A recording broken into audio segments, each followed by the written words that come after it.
nè. Đi cái gì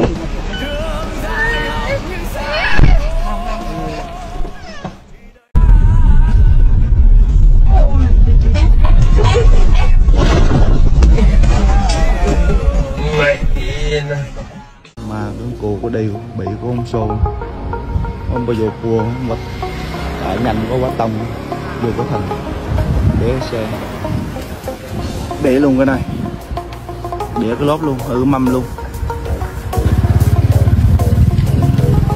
nói lấy xe được thoáng.